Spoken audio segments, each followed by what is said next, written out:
What's up, YouTube? This is G-Man coming back at you with video number 28 of Dr. Sungenis, Flat Earth Response, Flat Earth, Flat Wrong, Dr. Sungenis versus Kent Hovind. Or not versus, this, I don't think they're debating. But anyways, this is part number 28. Let's pick up where we left off. Field of vision. And so what's going to happen is that satellite's going to go around, and it's not going to get one picture of the Earth. It's going to have dozens of peels of its section of the Earth that it took a picture of. And so when you get back in the laboratory, you get all these peel pictures from the satellite. Now you have to put them all together. And what's going to happen when you put peels together, like an orange peel? Well, you're going to have gaps in between them, okay? So you have to fill those gaps with water, clouds, and whatever, okay, to make it look like a reasonable Earth.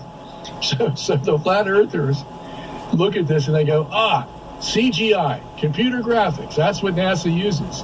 Now NASA has admitted, look, we can't do it any other way because the satellites are too close to the Earth. So we have to stitch these things together to make a complete globe, you see. But flat earthers, of course, are going to jump on that and say, oh, it's all fake, you see.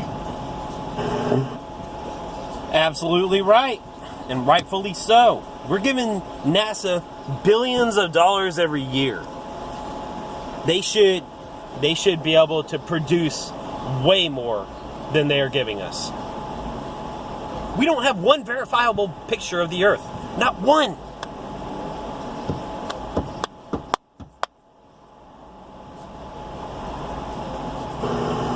How do the flat earthers explain the flight plans? Like if you were going to go from Australia to South America, you would fly over the South Pole. Now, because there are very few people down there probably aren't as many flight plans needed because the airplanes have to economize until they fly where the population is, and most of the population is in the northern hemisphere, so they would fly to maybe their headquarters in Amsterdam. It might be simpler for them to fly from South Africa to Amsterdam and then back down, because that's where the airplanes are. But there are planes able to fly from Australia to South America, which on the globe Earth would only be probably 8,000, 10,000 miles. It would be a long ways on their flat Earth. How do they explain that? They try to address it, but they get nowhere. I mean, I've talked to pilots that are... What are you talking about? We get nowhere. Okay? You can't prove the route. You can't prove the route. Okay? You got these planes that are allegedly going over the ocean, okay? And you got people who say, oh yeah, I took a non-stop flight from Santiago, Chile to Sydney, Australia, or whatever. But if you try to go and literally find one of these non-stop flights yourself, they're priced too high, okay? They might have them available, or they do have them available, but they're priced too high for anybody to be able to afford them. And if you do have enough money to afford it, they cancel it. They delay it. You can't take it. You can't get on it. Okay? And even for those people who do get on those flights, they're not non-stop. They have to have fuel stops. Even the non-stop flights have stops. And these alleged non-stop flights have fuel stops. And they have to stop to get fuel, even though they're not picking anybody up or dropping anybody off, and those are technically called non-stop flights. And but the thing is, you can't prove the route. You can't get on the plane. You can't prove the route. You can't perform any scientific experiments on the plane. They won't let you, even if you can get on those flights. So it's just, and most of the flights, they do go way up north, and they might start in Santiago, Chile, or whatever. I don't know the names of these cities. Okay, they're going to start in South America, okay, way below the equator. They go up north, they make several stops, then they go back down. You map it out on a flat Earth map, an azimuthal equidistant map, and it turns out that they're flying in a straight line on the flat Earth map. Now, what makes more sense? That the planes are actually going to go in a curve on the ball? Because they're not going across the oceans. You can't prove that they're going across the oceans. You can't prove it. Are they going across the ball? Or are they going on a curve around the ball? Or are they going on a straight line on a flat Earth map?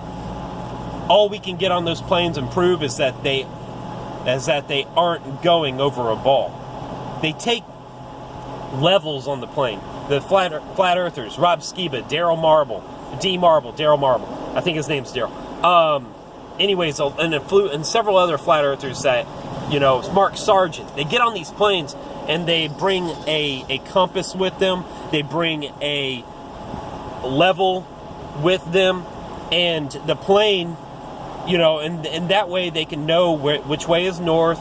They can know when the plane turns. They can know when the plane dips. It goes up or down. Like if it was going over a mountain. And that's what the plane does, is over the ball. It goes over the curve of the Earth like it would go over a mountain. But it's a huge, huge curve. And the planes,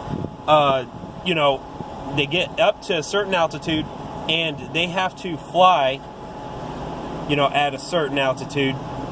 And to maintain that altitude, around the ball, the planes have to dip their noses. Otherwise, they would fly straight out into space. They have to dip their noses. The plane's flying, and if they don't dip their nose to go around that ball, they will fly straight out into space. They'll fly straight out into space. Not saying that that's possible, okay? And of course they wouldn't. There is no space. So anyways, let's pick it up. In a PhD in aeronautics, and he's on the internet too. He's confronted them with that. He said, "Give me a flight plan.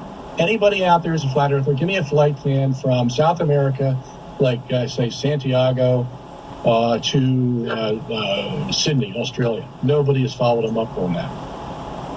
And they're deceiving too, because what they do is they say, well, there was this instance where this lady was going to have a baby on board the airplane, and so they had to make an emergency stop. So instead of going from Singapore and stopping somewhere near LA, they went all the way up to Alaska, for this emergency stop. All right.